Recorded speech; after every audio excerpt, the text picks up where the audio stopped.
there's this paradox of politics where the right talks constantly about individualism, but it moves as a herd. This value of belonging, it is universal right across the political spectrum. I came to the conclusion that what we've got to do is to develop a politics of belonging, a positive, inclusive, progressive politics of belonging. I really don't care whose ideas come out on top, as long as we have this positive propositional narrative of the different world we want to see, which is better than the current one. If we fail to produce a vision, while our opponents are producing a vision, we will lose. Welcome to Saving the World from Bad Ideas. I'm Mark Lynas, and I've had a few bad ideas in my time.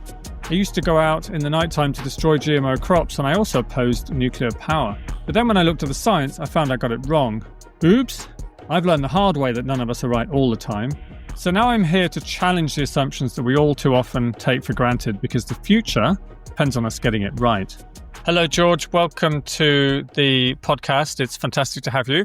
Obviously, I should probably tell our listeners and viewers that we've known each other for a long time already. I think it's probably going on 20, 30 years or something. But in fact, I saw you introduce recently that maybe introduce yourself, and you said that you'd been an environmental activist and journalist for 39 years already. So how's it going? Are you changing the world successfully? It's going to be 40 years in September, and I think it's fair to say that I have achieved the sum total of fuck all. We're going to have to put a little E next to this podcast episode now. Look, everything I've sought to achieve, and you probably say the same for yourself, has just all turned to shit, as particularly in the last couple of months with Trump taking power again. But it's a tragic scene, as we see all the things we might have hoped for, all the things we fought for being torn to pieces. Well, we had Hannah Ritchie on a couple of episodes ago, and her main message was that the world is not as bad as people often tend to think if you look at the long-term data. So are you talking about long-term trends and the world turning to shit, or is this something which is, really, really urgent issues which just have gone really downhill in the last few months? Well, it's a bit of everything, and I think there is a kind of professional optimism we need to be wary of. You can project long-term data forward, but that assumes a stable and benign and broadly liberal, progressive political settlement. What we now see is that political systems can change with lightning speed towards something completely different. And if there's one consistent feature of Trumpism, it's a war against the natural world and against anyone outside a gilded circle, which is basically people who are prepared to fawn and flatter Trump.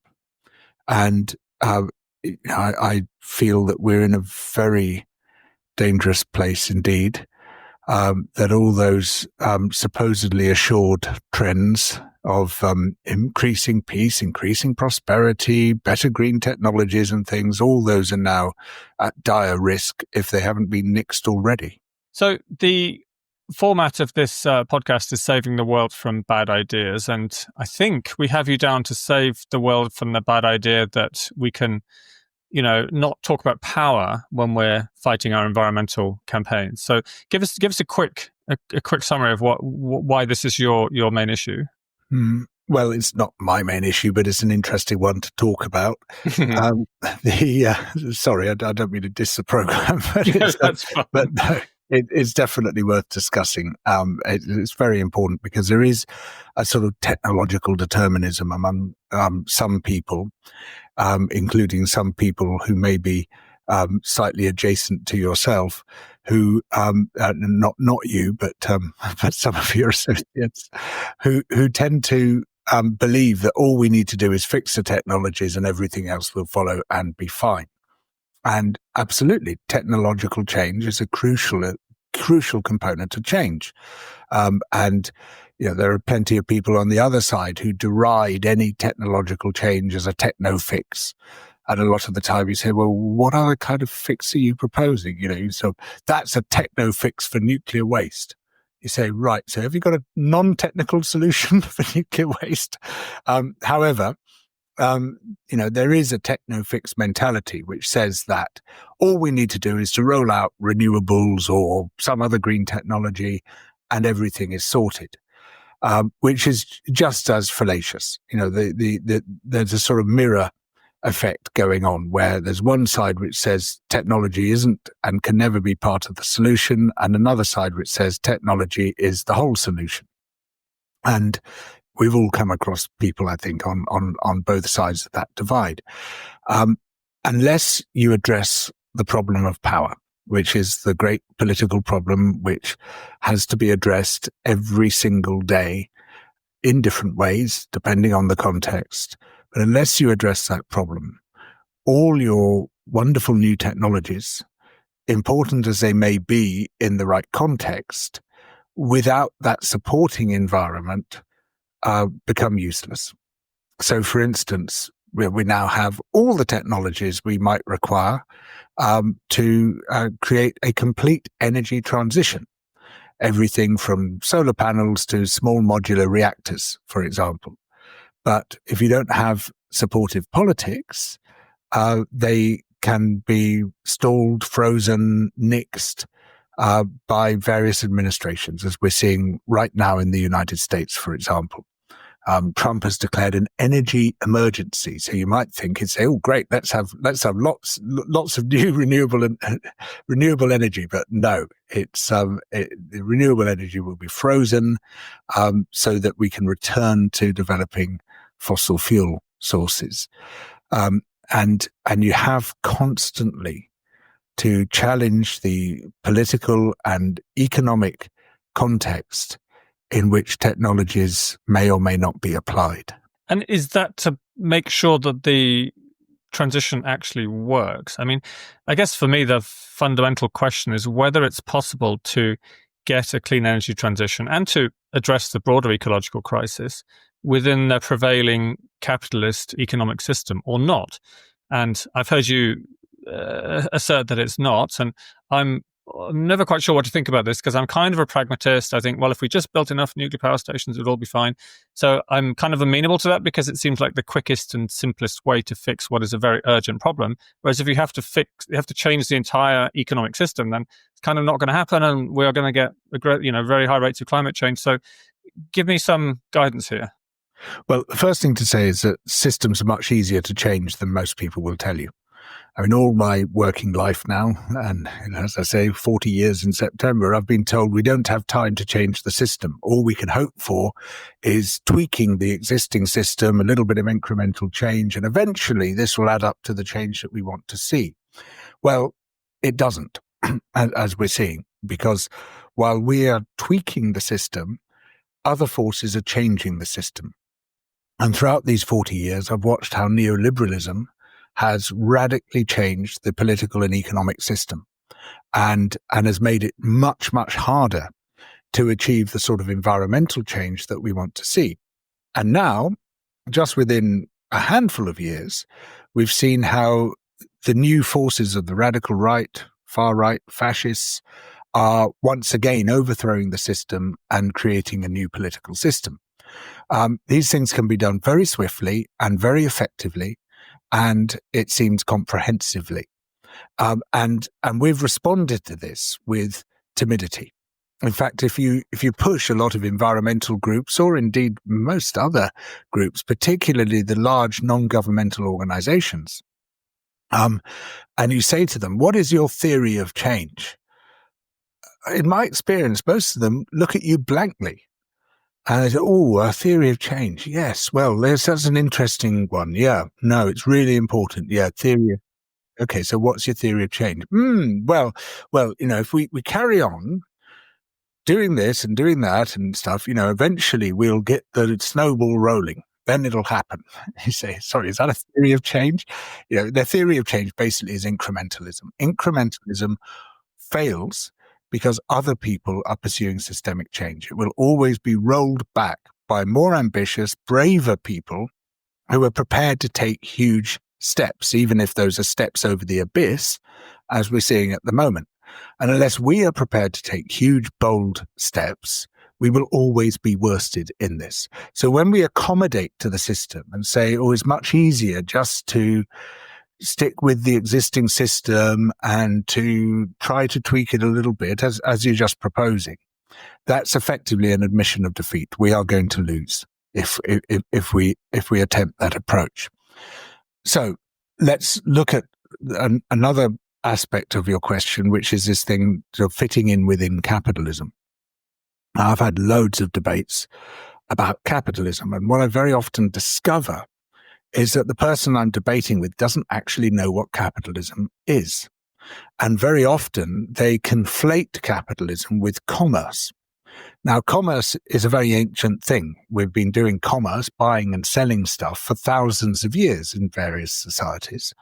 But capitalism I see as a much more modern economic system, one which can operate entirely separate from commerce, just as commerce can operate entirely separate from capitalism.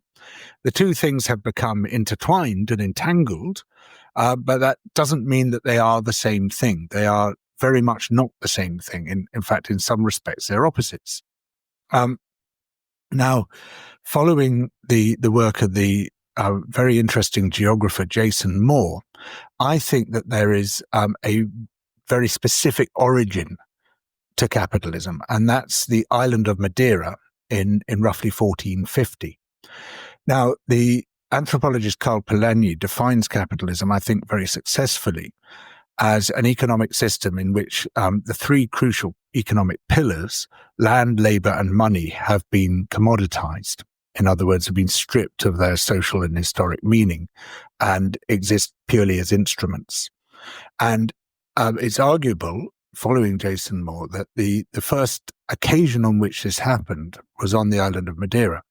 It had been discovered by the Portuguese in 1420. It was a rare example of a genuinely uninhabited land mass, a small island way out in the Atlantic, named after the thing which was impossible to miss, the trees, the wood, the Madeira, which covered the island.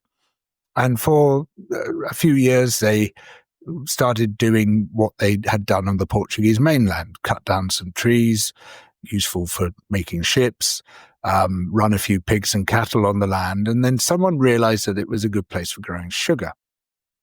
And then they realized, and I'm compressing this obviously, but they realized three very important things. First off, that no one there was stopping them from using the land exactly how they wanted because there was no one else there. They could use the land as a blank slate. They could say, whatever this land is best at, we can use it for that purpose.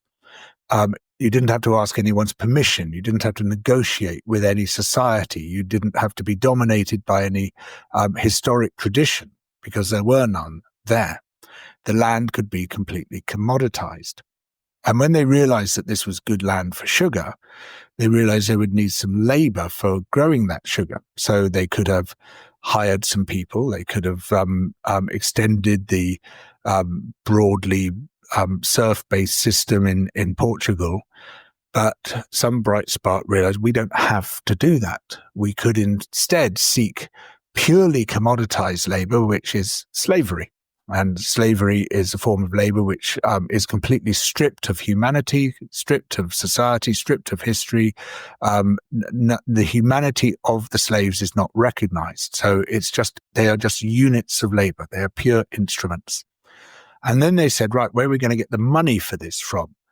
And on the mainland, you would have to go to the lord of the manor, and you might be charged extortionate rates of interest because they had a monopoly on local money lending, or you might go to some of the very few people who were allowed to practice usury by one means or another. But again, there was very monopolistic relations, and you would have to pay a lot.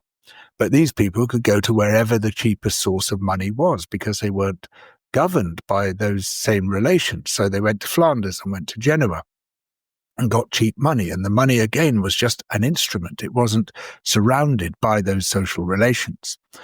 And the result of this first ever, arguably, experiment in capitalism, where all three pillars of the economy were commoditized, was a massive boom in production. It was super productive because there were no brakes on the system. You could do whatever the hell you liked.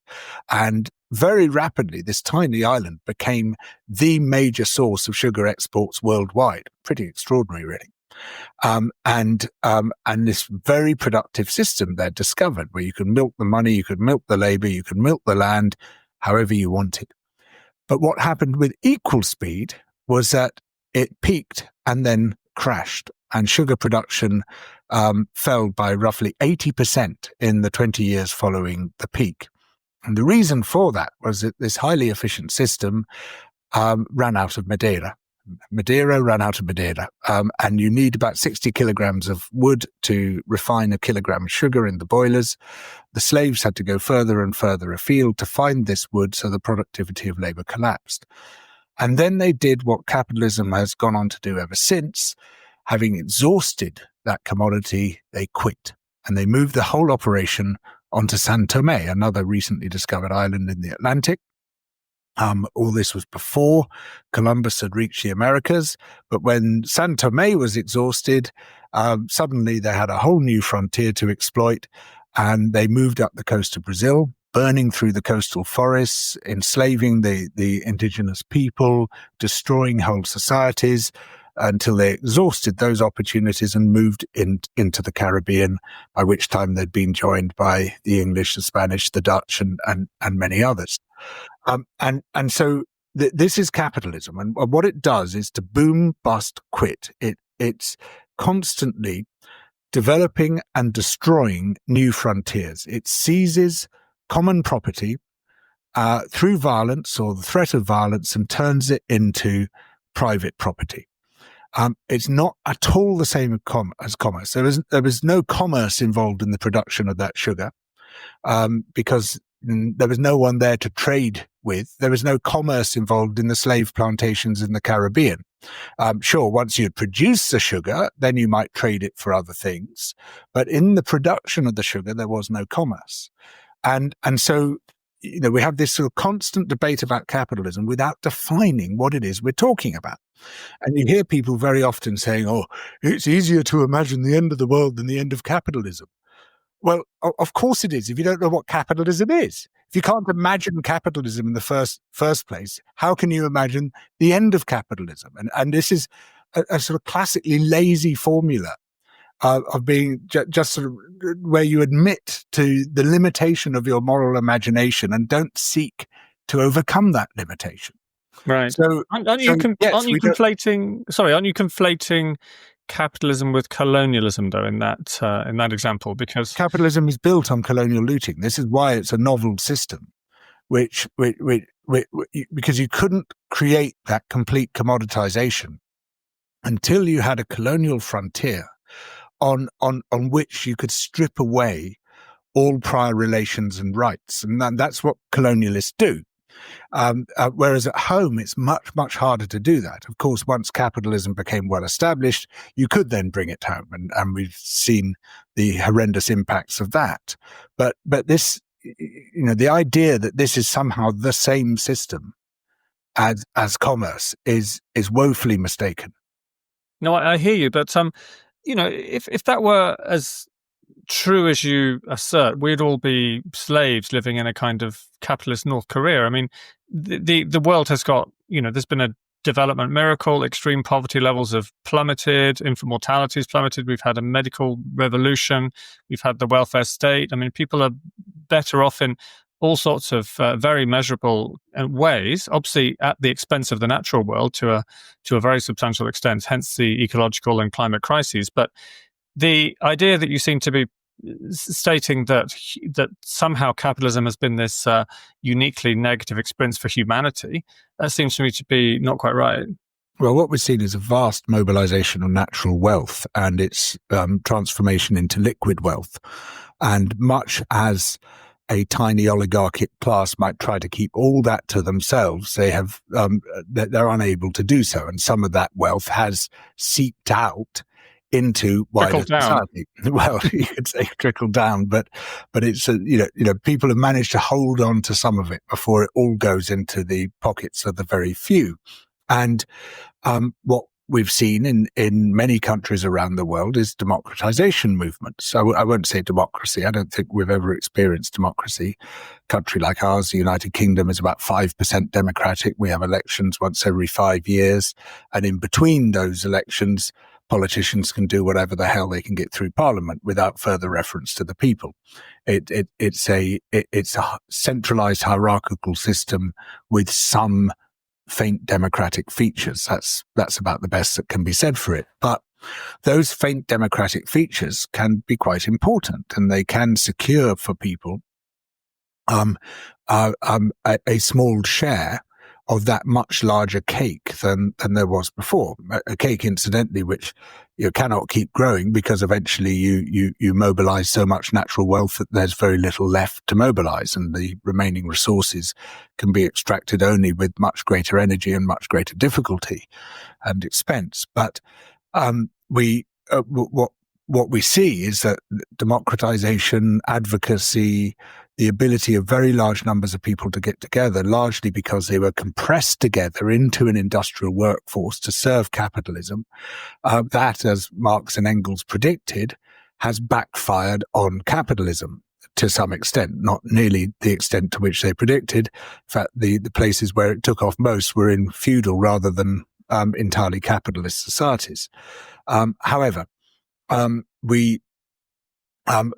that democratization, that voting, is the problem that capital has been trying to solve ever since it reared its head.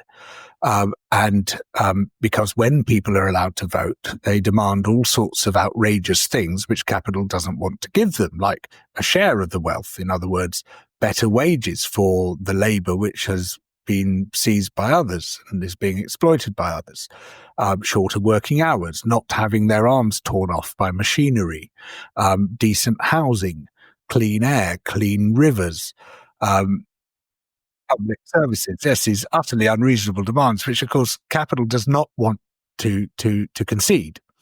And so it has used various means over the years to try to resist that.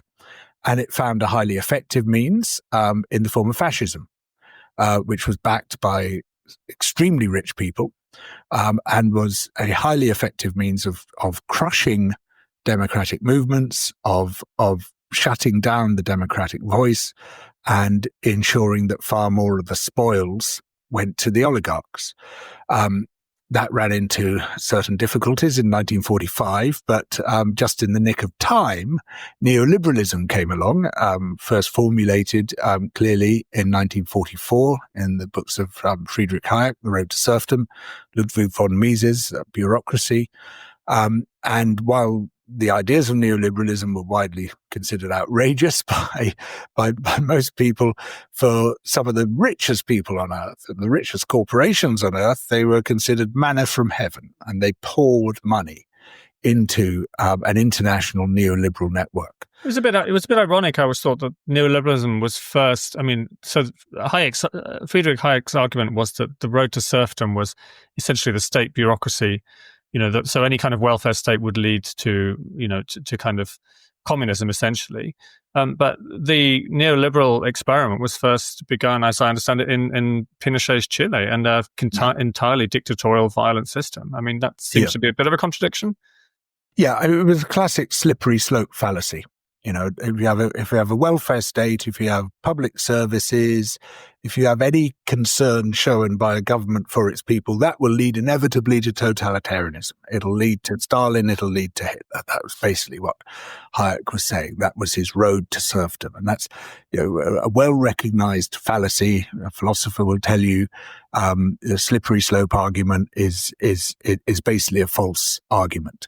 A thing should be judged by what it is, not by whether it might turn into something completely different. And so it was, I'm not saying that it was a cynical philosophy, because I think Hayek and von Mises did believe in what they were saying. It quickly turned into one. I mean, by the time Hayek published The Constitution of Liberty in 1960, this movement, which he was heavily involved in, starting with the Mont Pelerin Society and later with a whole network of so-called think tanks and academic departments and political advisors and journalists around the world, lavishly funded by some of the world's richest people and corporations. The Constitution of Liberty in 1960 was just a paean of praise to the ultra-rich. These are wonderful people. Whatever the ultra-rich say or do, we should accept that because they are social pioneers. They blaze the trail which the rest of us should follow. And it doesn't matter how they made their money, whether they inherited it, whether they stole it. They are the good people. You can tell they're the good people because they've got the money, and you can tell who the bad people are because they haven't got the money. And that is a natural order. And anything which interferes with the discovery of that natural order, such as tax, such as regulation, such as public spending, such as trade unions, such as protesters, such as politics itself, should be swept out of the way. And issues should be decided through economic power. I mean, what the neoliberals call it is the free market, but it's exactly the opposite of the free market. They're not talking about commerce; they're talking about the raw power of capital, the economic power of the rich to crush the poor, and so that became the core philosophy of the very rich. It was funded and projected until it became the hegemonic ideology of our times. And even when it collapsed spectacularly in 2008, it just picked itself up and kept walking. But now we're seeing that system leading to a further political system change. Because what neoliberalism does is to cause mass political disillusionment, because it says governments are not here to solve your problems. Governments shouldn't solve your problems. Anyone who intervenes in public life is basically illegitimate. And because there's been a broad political consensus formed around that, between Keir Starmer and the Tories here in the UK, to give one example, but between Republicans and Democrats, and in most rich nations, there's been a political neoliberal consensus. Then people feel that government is a waste of time in its current form, that politics is not going to solve their problems. A pox on all their houses. They're all useless. They're all as bad as each other. Here's this colourful character coming along saying, I stand outside of all this, I'm going to rip it all down on your behalf, I'm going to do things differently, I speak for the common man and woman, or largely the common man, and against these political elites, so go with me. And people say, well, why not? What have I got to lose? Yeah. I mean, there's so much to talk about here, but what I find striking really is how a lot of the demands that the left were making back in, 10 or 20 years ago, particularly against globalism. I remember the battle for Seattle, wasn't it, against the WTO? And here you've got the Trump administration bringing in tariffs and essentially destroying the international free trading system, obviously in a different way from the way that the anti-globalization movement was probably asking for back a decade or two ago. But, they're still smashing a system of global institutions which has, essentially been around since 1945 in different forms.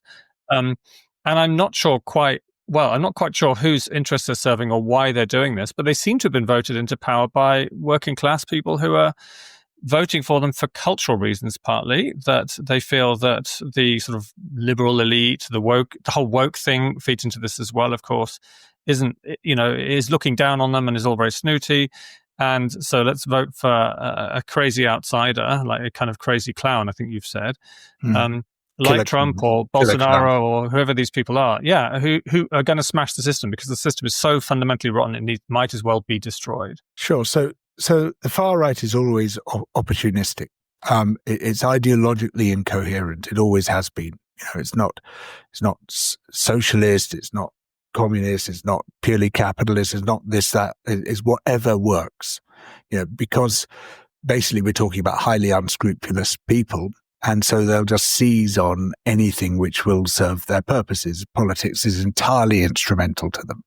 I mean, for many politicians, politics is instrumental, but, here, any pretense of any higher ideal, but pure instrumental seizure of power has been dropped. And so when they can use, for instance, tariffs and trade wars as a means of distracting people from the real source of their problems, which is the extreme concentration of political and economic power and the destruction of their conditions of life, well, trade wars will do fine. So will scapegoating immigrants. That will also do fine. So will Islamophobia. That's another good one. Oh, women. Yeah, let's have a war on women because, our followers don't like women very much. How about disabled people? How about trans people, gay people, whatever? There's always something else to point to. And if you can generate conflict, and if you can show performatively that you are beating someone or something up, including other countries through a trade war or through a real war, then that will always work well for you if you're that kind of politician. And, the great discovery of the conflict entrepreneurs, and it's something which people have kept on rediscovering for about 3,000 years, is that it doesn't matter if people's conditions of life are deteriorating if you can show that someone else is suffering worse than they are. So you're the people who might have voted you in, some of whom will be working class people whose conditions of life have been getting worse, have been getting a smaller share of that bigger capitalist cake, and seeing public services deteriorating, seeing themselves become less economically secure as time has gone by. Seeing it becoming harder and harder to get a decent home, seeing good jobs disappearing, all of these things going on. Even though you're going to do all that and worse, you're going to make that situation much, much worse. They'll vote for you because you're saying, I'm going to make these people really suffer. And by comparison, you're going to be doing great. So I'm going to throw these immigrants into Guantanamo Bay and we're going to see them suffer. And what people tend to do, and it's a very common and long-standing human weakness, is to compare themselves to some designated group and feel that things have improved for them because things have got much worse for that designated group. Right. I mean, another fallacy, I think, is that things can't get any worse. Things can always get worse, and they can get much, much worse as well. And that's something that people, I guess, just learn over and over again through history. And I hear what you're saying about capitalism and the sort of the inequalities and the exploitative nature of that system. But I have to say, what I really worry about is authoritarianism. And we could be moving into a world with a fully authoritarian United States. There's obviously authoritarian movements on the far right, close to power or in power already in Europe as well. I don't have to reel off the list of them, but No. This is a world presumably where we'll have jackboots again and people being sent to gulags and the end of political freedoms that we've known for decades now, and potentially a world with a return to aggressive wars as well of conquest. Yeah. I mean, I've been slowly reconciling myself to the fact that I'll probably end up getting executed. Oh dear. We are in a fantastically dangerous situation, and it's hard to see what's going to stop it right now. I mean, I can propose ideas, and I will continue to propose ideas and suggest forms of political organization. But it's not just that they're using all the traditional tools, and that it's a sort of million stand behind me thing where there's all the richest people in the world are lining up behind authoritarians now and funding them and amplifying their voice and their power. But they have this new tool called social media, which is highly effective at penetrating our minds, at reaching into the deep core of the self and getting us to see things the way they want us to see them, much more effective than the legacy media. And we've seen how, through means that we cannot detect, like tweaking the algorithms, for example, they can ensure that there are certain messages we hear again and again, and other messages, countervailing messages, we hardly hear at all. And we hear them whether or not we buy a newspaper or watch TV. They're just there. They're the ambient noise of our lives. We're going to have to be very smart and very clever and very innovative if we're going to combat these forces, because authoritarianism is now, we were talking earlier about technology, it is empowered by new technologies which can work devastatingly to their chosen ends. Yes, I mean, they're just so effective. I was just scrolling on TikTok. I find my attention span's down to about 15 seconds now. And, and the algorithms are so clever at finding what it is they think might pique your interest. Obviously, they're just responding to the feedback of your interaction with the screen, but everyone sees a different one. So the days where we all bought the same newspapers or, watched the same TV, I haven't bought a newspaper or watched normal live TV for years now. So it's a social media dominated sort of information ecosystem, really. And unless you can play that game and play it effectively, you're not going to get your message out at all. But it's difficult to trust in how that can be the case when the social media algorithms are controlled by the oligarchs, the Musks and the Zuckerbergs, who, of course, are running the system in their own interest and in the interest now of this new oligarchic regime, which seems to be in power in Washington. Yeah.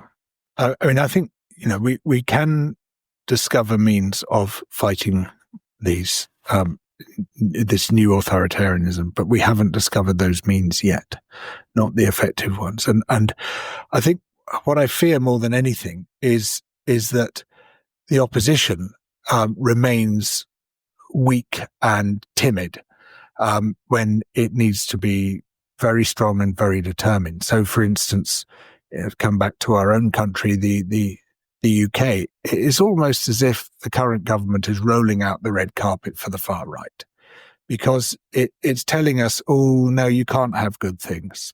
We're going to have to continue austerity. We can't fund public services properly. It's going to be cuts, because there isn't enough money.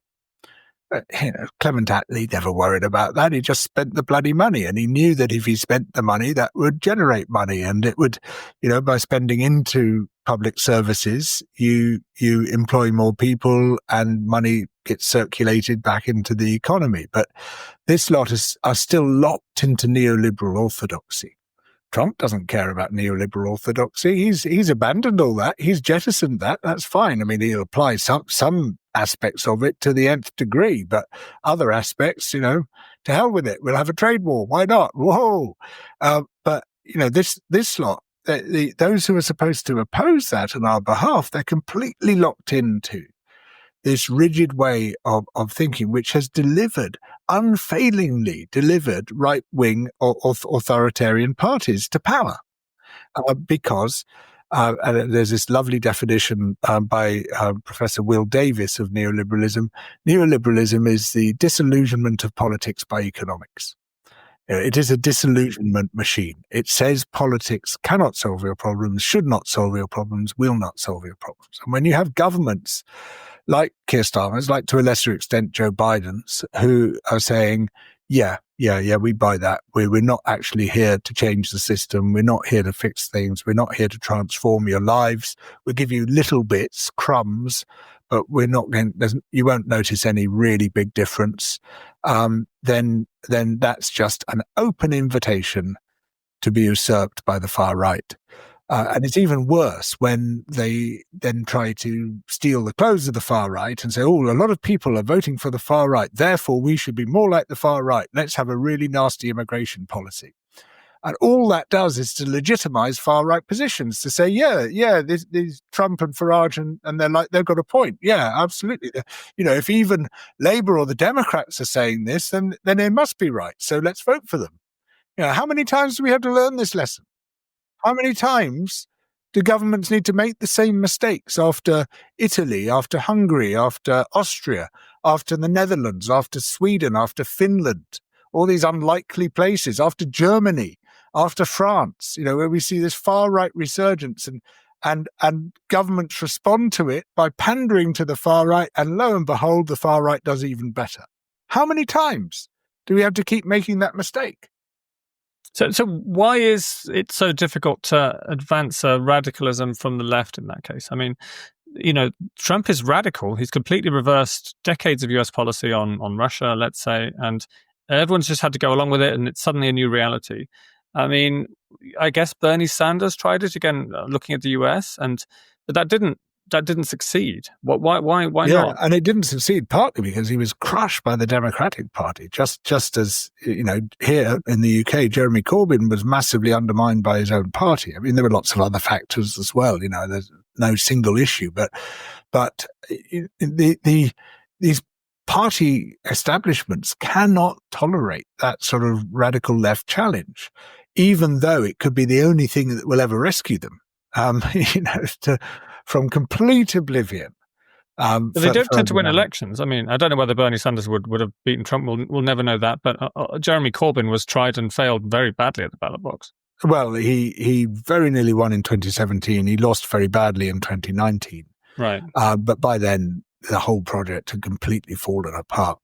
And that was partly because of the internal collapse of the Labour Party. And I was quite closely involved because I spent a year writing a report for Corbyn called Land for the Many about what I was one of 6 authors looking at how you could have a sort of radical change in the way that land is used, and that would have massive beneficial effects on making sure that everyone had a home, making sure that there is much better environmental protection, much fairer use of our core resource.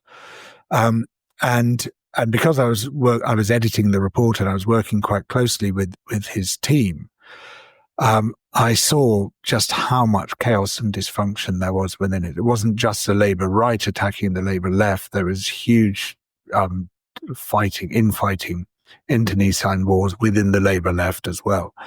And by the election in 2019, they're completely given up. And what this reflects, I think, is that there's this paradox of politics where the right talks constantly about individualism, but it moves as a herd. So, they just all sing together from the same sheet. If it's culture wars this month, they're all pressing the same culture war buttons. They're all using the same words. They're all saying exactly the same things. They will unite in tremendous solidarity around wealth and power. And the left preaches collectivism and solidarity, and we spend our whole lives fighting like cats in a sack. Everyone saying, I've got the best ideas. No, I've got the best ideas. Because your ideas differ 5% from my ideas, you are the Antichrist. You should be cast into the outer darkness. And there's this cliche that the right seeks converts, the left seeks traitors. And boy, are we good at that. There are a lot of good, open-hearted, open-minded people on the left. But you can have a lot of them, and you can have just 10% of people who are absolute ornery bastards and who just prevent any good stuff from being done because they launch witch hunts and attacks on anyone whose ideology they disagree with just a little bit. It's true, isn't it? I think, I don't know, I feel I've been more savagely attacked from the left than from the right, and maybe you as well. Me too. Here I am, I spent my life on the left, but and of course I get attacked by the right and by the far right, but by far the most vicious attacks come from other people on the left. And it's like, how the hell are we going to organize anything? Maybe it's because of the kind of moral virtuousness that the left is seeking, perhaps, and that makes it much more about your identity, your value as a person. Whereas the right doesn't care about that; they just want more money for the rich. Yeah, I mean, people really believe in what they're doing, what they stand for on the left, whereas the right's much more cynical. It's like it's wealth and power. And if we support rich people, we'll get power. That's basically all. We do a deal. We give them what they want. They give us money. we get power. That's how it works. But if you really believe in something, if you're in the game of politics because you want some positive change, I mean, as I say, there are plenty of people who can do that and be nice people and be warm and welcoming and kind to other people. But there are other people who take this sort of inquisitorial approach, whereas, if there's any deviation, slight deviation from their rigid belief set, then they will viciously persecute that while completely ignoring the threat from the far right and all the other forces we might be confronting. It's just so stupid and so self-destructive and so this endless spiral of internecine conflict, inevitably leads to failure. Somehow we've got to transcend that. I think there's plenty of people ready to do that, but I think we have to be very firm. We have to say to people, if you're going to be closed-minded, if you're going to be intolerant, you're not going to be part of this movement. It's Popper's paradox. To have a tolerant society, you have to exclude the intolerant. Otherwise, you end up with an intolerant society. And so it's a difficult and paradoxical situation. But you have to be quite firm about this. There are some people who are just not team players and not going to contribute to a better society. And so you have to be quite firm in saying, sorry, mate, go and form your own thing. You're not part of this. I also don't think people should be allowed to contest elections who are going to overthrow democracy. I mean, that's otherwise, you get where we are. But this has happened to our own environmental movement as well, in that there's people who've moved to the far right. I mean, even within the eco-modernist scene that I've been a part of, Michael Schellenberger is now a fully paid up MAGA mouthpiece, it would seem. There's RFK Jr. perhaps. The opposite to the eco-modernist scene, people like Vandana Shiva on the other side, who's now sort of great mates with Robert Kennedy and Russell Brand and is very happy to recite far-right themes. And so you got these sort of two completely different branches, antagonistic branches of environmentalism, and yet all being sucked by this into this gravitational field of the far right. And why does that happen? I mean, are there elements of environmental thought which have far right sort of overlapped with them? I'm thinking of the sort of blood and soil and the organic movement, perhaps, maybe in the very early days, and sort of notions of belonging. I mean, it's not, I can imagine a situation where you're not open to immigrants because you believe that you belong on the land, and, there's plenty of environmentalism there as well. I'm not putting it very well, but do you know what I mean? Well, there's loads of that, and there always has been, and has been for 100 years at least, of this. We are the people of the land. We value and respect this land. We love this land, and we're going to protect it from those aliens, from those people who will come and take it from us. And that has been a very strong theme within environmentalism for over a century. And so there is a sort of green fascism developing now. We've seen it in the Netherlands in particular. They're coming for our land. They're going to replace the farmers with immigrants. That's a sort of great replacement theory applied to the Dutch nitrate crisis, and led to the electoral success of Geert Wilders, because he was able to capitalize on that. And there's a sort of deference towards farmers, and they're the true people of the land. They're the real sons and daughters of the soil. So if they want something, we must follow where they go. And they exercise a great deal of cultural power. And when the far right mobilizes a farmer's campaign, then that can very quickly turn into political success. And so, there's always been those elements. There's always also been a sort of technocratic fascism at work, where particularly arising from the futurists in Italy, who themselves sort of built out of the decadent movement at the end of the 19th century. The futurists of the early 20th century, they were all about machines, steel, speed, flight, the transcendence of earthly reality. And so we can see these two strands emerging from certain aspects of the environmental movement and converging on fascism. Maybe they'll all become great mates now that they're in the far right. But the far right is very attractive to certain people. You almost instantly get far more attention and far more play than you get anywhere else on the political spectrum.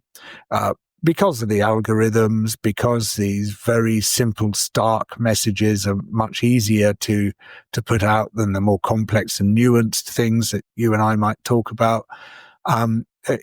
Generally, if you want online success, switch to the far right. And if you're at all articulate, you're almost certain to achieve it.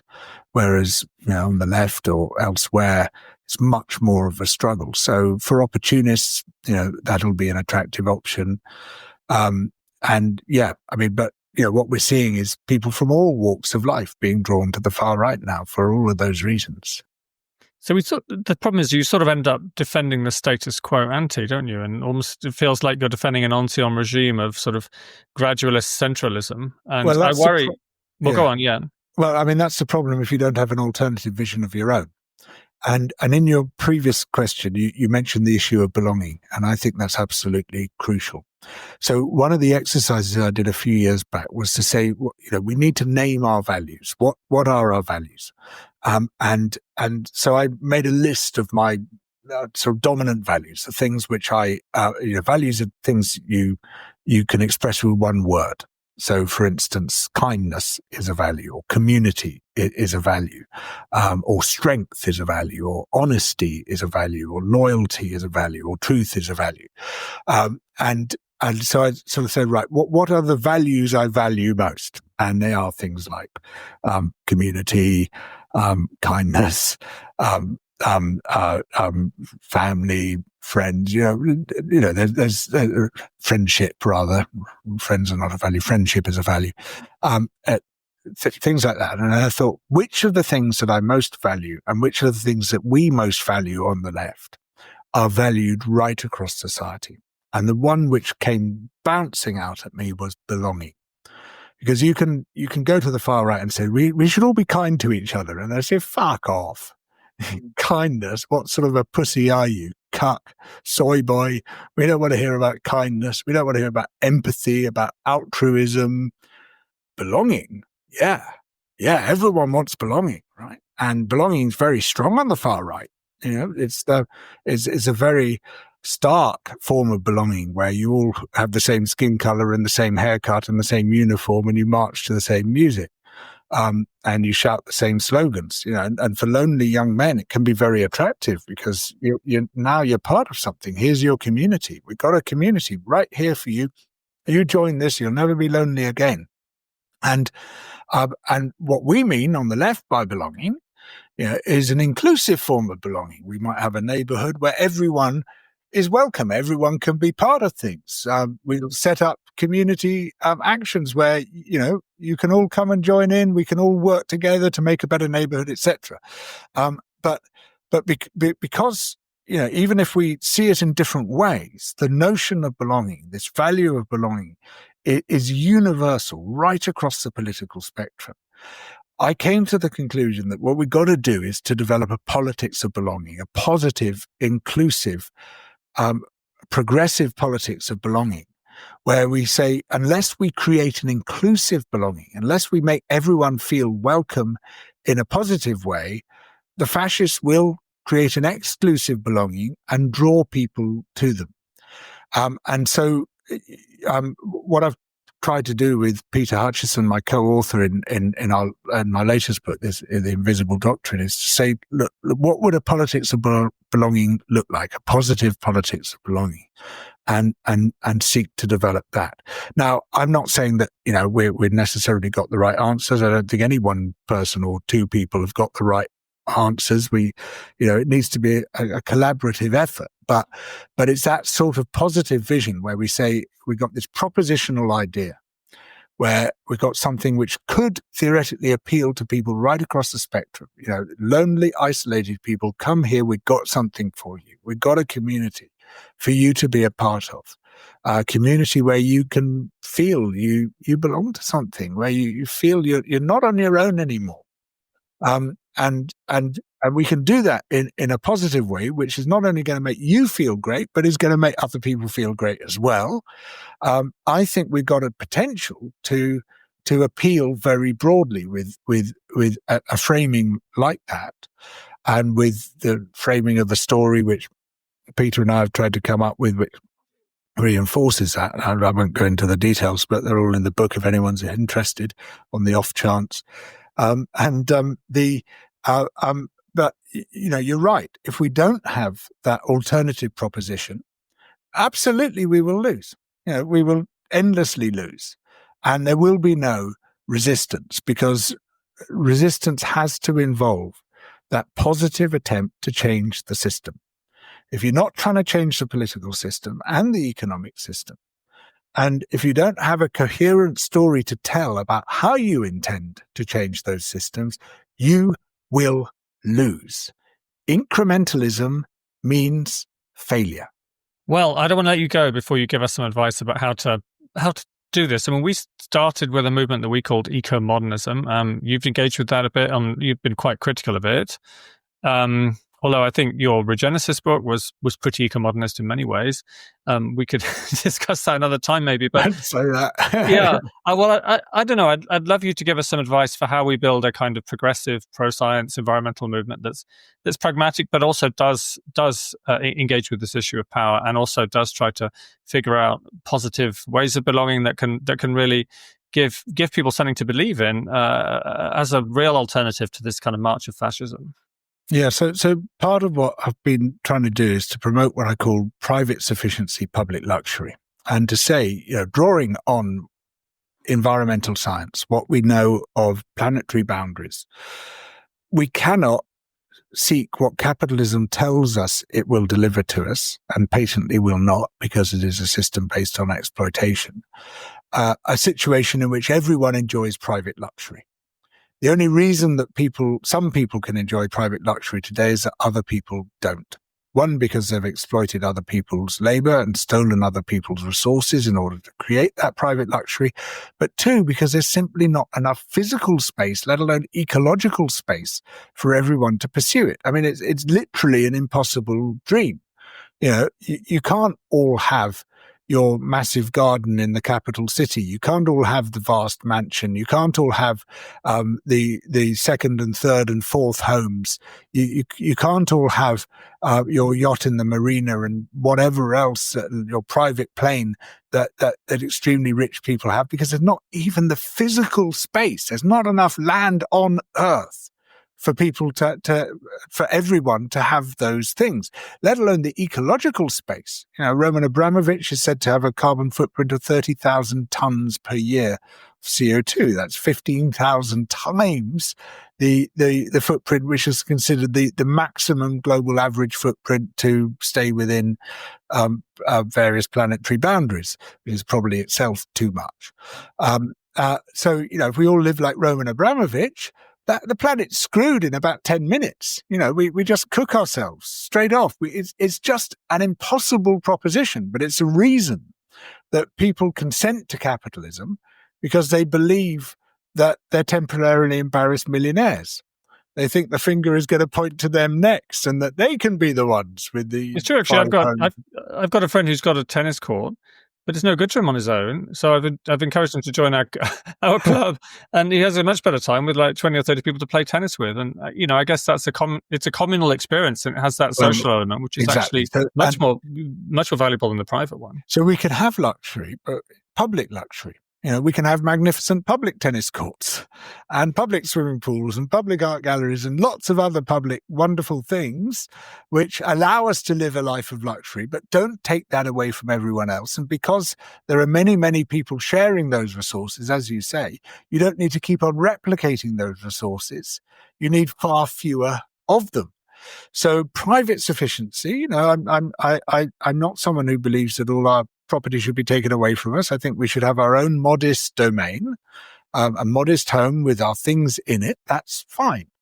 But if we want luxury, if we want to spread our wings, we seek it in the public domain. Now, that's entirely compatible with a science-based view of the world. It's a framing of the future which we might like to see. I'm not by any means arguing it's the only one. And if you don't accept that in all its details, you are the Antichrist, because we've seen far too much of that. But it's one idea which we can throw out there in the hope that maybe it'll be superseded by a better idea. I don't care. I really don't care whose ideas come out on top, as long as we have this positive propositional narrative of the different world we want to see, which is better than the current one. And because we've utterly failed to produce that, even when neoliberalism collapsed, we had this golden opportunity to come forward and say, here is a different, better world. Because we failed to produce that zombie could get back on its feet and carry on walking. And what the fascists offer is a vision of a different world. A world where you will be triumphant, where you will crush your enemies, where we will create this pure white domain where straight white males will be able to dominate everyone else. Well, straight white males can say, oh, that sounds good. Yeah, I'll have some of that. It doesn't actually solve any problems, but it creates a different vision of a world at a time when people are desperately craving a different vision. And if we fail to produce a vision, while our opponents are producing a vision, we will lose. Thank you, George, so much. I mean, you don't sound like a pessimist, and I think that's so important. And thank you for your hopefulness and your leadership and your bravery, because we can't, as you say, we can't afford to give up. If you cede the political space to the fascists, then everything that we love and have all fought for is lost. And that just can't be allowed to happen. So giving up is not an option. And ain't that the truth? Yeah, and I think we've heard that loud and clear from you. So thanks again so much for joining us on the podcast. Many thanks, Mark. Total pleasure. Thanks so much for listening to Saving the World from Bad Ideas, a We Planet podcast. We Planet's a movement of citizens and scientists dedicated to defending the science and solutions we need to save the world. Please do subscribe and share a nice review. It helps us spread the message. We'd also love to hear your feedback and suggestions at our email, podcast@weplanet.org. Please also join our podcast mailing list and we'll let you know when a new episode drops. Just go to savingtheworldfrombadideas.org or weplanet.org/podcast right now. See you next time.